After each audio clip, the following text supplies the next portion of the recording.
What's up, guys? It's your boy. I don't know. But anyways, if you want to learn how to drive a manual, this is how it goes. Okay. First, your car's off. You put the foot in the clutch. You click the power button, and it turns on. So the hard part is getting it to drive. You're gonna put the clutch in, put it in first, but put the clutch in first, and then put it in first.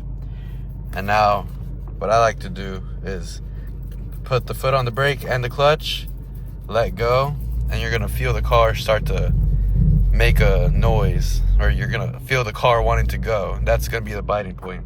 You're gonna wanna get used to that, because when you don't have the foot in the brake and you do it, you're gonna notice that the car slowly starts to go.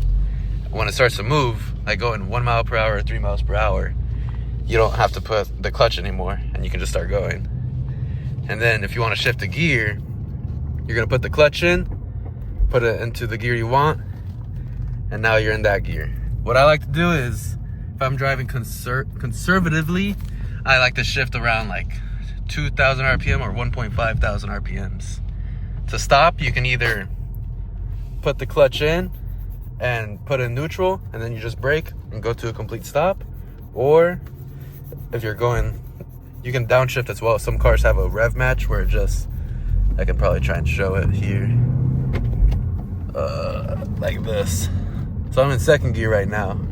I'm at this many RPMs. I put it in first, the car automatically goes up to that amount of RPMs. But if your car doesn't have that, you just put the clutch in, you blip the throttle, and then you put it into the gear you want. Sometimes you're not gonna get it perfect, and so it's gonna like jerk a little, but practice makes perfect. Basically just driving, you just wanna go here, first, clutch in, second, driving again, I'm at 2,000, clutch in, third gear, clutch fourth, clutch fifth, and clutch sixth, and now you're just driving. And if you want to stop or slow down to save your brakes, you can always just go to a lower gear, and your RPMs are going to go higher, and it's going to slow you down, and you don't have to press the brakes at all. Obviously, if there's like an emergency or you have to brake harder, you can always just press the brake, but you don't always have to do that if you want to save on your brakes. It might cut down your miles per gallon a little bit, but that's okay. And yeah, that's all I can think of right now.